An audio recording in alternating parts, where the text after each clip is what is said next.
და დროა საქმეის საღამო გავაგრძელოთ საფონდო ბირჟებზე საუბრით, რომელსაც ტრადიციულად ამერიკის შეერთებული შტატებით ვიწყებთ, რომელსაც სხვათა შორის განვლილი სავაჭრო სესია დიდად გამორჩეული არ ჰქონია, ცვლილება იყო მინიმალური, თუმცა იმავეს ვეღარ ვამბობთ უკვე დღევანდელ დღეზე, რომელიც Wall Street-ზე როგორც ხედავთ, საკმაოდ ნეგატიურად მიმდინარეობს, კლება გვაქვს საკმაოდ დრამატული. ვარდნა უფრო კონკრეტულად S&P 500 ინდექსის შემთხვევაში არის -1.25%, ასევე Dow Jones-დანაც კორექცია -0.83%, ხოლო Nasdaq-ის შემთხვევაში საერთოდაც კლების მაჩვენებელი უკვე 2%-საც კი აღწევს. აქ გასათვალისწინებელია ის მოცემულობა, რომ საერთო ვაჭრობის დღიური მოცულობის მაჩვენებელი არის ძალიან დაბალი, რადგანაც ამერიკაში ბევრი ადამიანი უკვე ისვენებს, ზოგიერთმა შეებულება დაწერა, ზოგიერთმა შტატი დატოვა, რადგანაც საახალწლო პერიოდია, შესაბამისად Wall Street-ზე სავაჭროდ და აქციების საყიდლად და გასაყიდად დიდად ამერიკაში ამჟამად არ ცალიათ, ამიტომაც აქტივობა არის ძალიან დაბალი, თუმცა ბირჟა დაღმასვლისაკენ არის მიმართული, რასაც კიდევ ერთი გარემოება განსაზღვრავს. როგორც წესი, ტრადიციულად საახალწლო პერიოდში ადამიანები ძალიან ხშირად ანაღდებენ აქციებს, გამოაქვთ ფული და ამ ფულით შემდეგ ყიდულობენ სხვადასხვა საჩუქრებს საყვარელი ადამიანებისათვის და საკუთარი თავისათვის. ამიტომაც, როგორც წესი, საახალწლო პერიოდში საფონდო ბირჟას ცოტა რიყოს და მერყეობა ახასიათებს, რაც ეს სწორედ ამ ფენომენით არის გამოწვეული და სავარაუდოდ დღევანდელი კლება უკავშირდება სწორედ წინა საახალწლო განაღდებების ტალღას, რაც თითქმის ყოველწლიურად ხდება და გამონაკლისი ალბათ არც 2024 წელი არ არის. ამის სტატისტიკა რამდენიმე კვირაში უფრო ცლად და დეტალურად იქნება წარმოდგენილი, როდესაც გავიგებთ თუ საიდან და რომელი ETF-ებიდან და როგორი ტიპის მომხმარებლების ანგარიშებიდან გაედინა ყველაზე დიდი მოცულობით თანხები.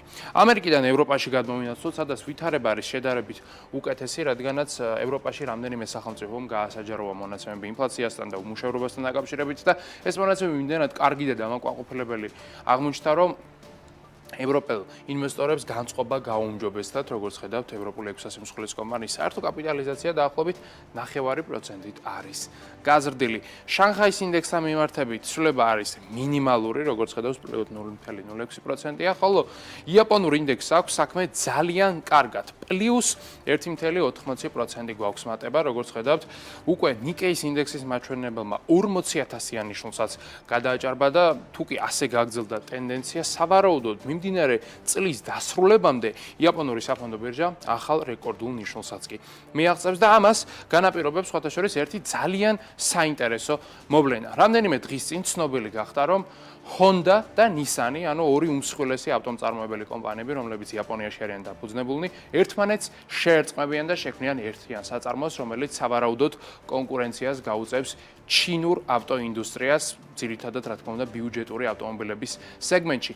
ეს სიახლე იმდენად დადებითად მიიღეს ინვესტორებმა, რომ განწყობა გაუმჯობესდა თითქმის ყველა იაპონური კომპანიის მიმართ, მათ შორის Toyota-ს აქციებიც კი ლამის 8%-ით გაიზარდა, ასევე არის მომატებული ყველა სხვა მსხვილ იაპონური ავტომწარმოებლის აქციები, რადგანაც ინვესტორებს აქვთ მოლოდინი და იმედი იმისა, რომ იაპონია როგორღაც შეძლებს ვითარების გამოსწორებას და ჩინეთზე უფრო იაფად, უფრო მაღალი ხარისხისა და გამძლეობის ავტომობილების, მათ შორის ელექტრომობილებისა და ჰიბრიდული მანქანების შექმნას, რასაც რა თქმა უნდა ძალიან დიდი ყურადღება ეთმობა იაპონიაში, რადგანაც იაპონია რა თქმა უნდა პლანეტაზე პირველ რიგში არის ცნობილი როგორც ავტომწარმოებელი ქვეყანა. ამ ქვეყანაში მოგეხსენება დაწარმოებენ პლანეტის ყველაზე მოთხოვნად ავტომობილებს, მათ შორის სწორედ Toyota-სა და Honda-ს.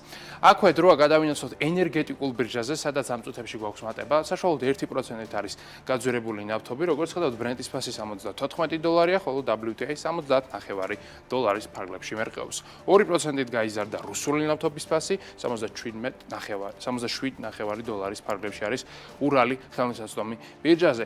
მატება გვაქვს ბუნებრივ აირთანაც, დღის განმავლობაში 3.5% არის ზრდა.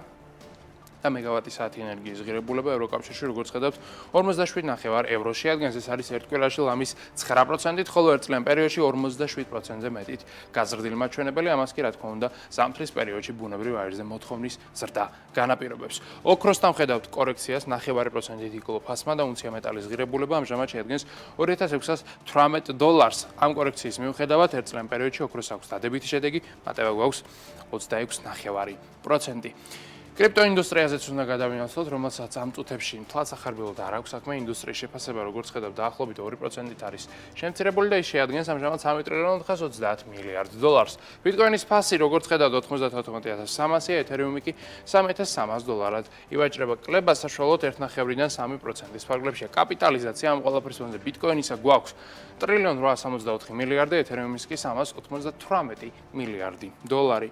აქვე საუბარი ლონდონის საფონდო ბირჟაზე წარმოდგენილი კომპანიებით უნდა გავაგრძელოთ. დავიწყოთ საქართველოს ბანკის ჯგუფით, რომლის აქციების კლებაც ვნახეთ დღის განმავლობაში და პარნა იყო საშუალოდ 2.5%. TBC-საც არასახარბიელო დღე ჰქონდა, კლება ამ შემთხვევაში არის ლამის 4% და ბოლოს ორიოდე სიტყვა უნდა თქვათ ლარში ინვესტირების შესაძლებლობაზეც, რომელსაც გვთავაზობს Foresight Investor Group. ეს არის Foresight-ის ლარის ფონდი, რომელიც საშუალებას გაძლევთ და განათავსოთ ფონდში და ამით მიიღოთ ფინანსური სარგებელი, რომლის მოცულობა წლიურად საშუალოდ შეადგენს 8.5%. სარგებელი გერიცხებათ ყოველდღიურად, ხოლო მისი გატანა თანხის მოცულობის, ასე ვთქვათ, გაზრდა შემცირება ან საერთოდაც მოგების განახდება შეგიძლიათ ასევე ყოველდღიურად შეზღუდვების გარეშე. თავად Foresight Investment Group კი საქართველოს ეროვნული ბანკის მიერ რეგულირებული საინვესტიციო კომპანიაა.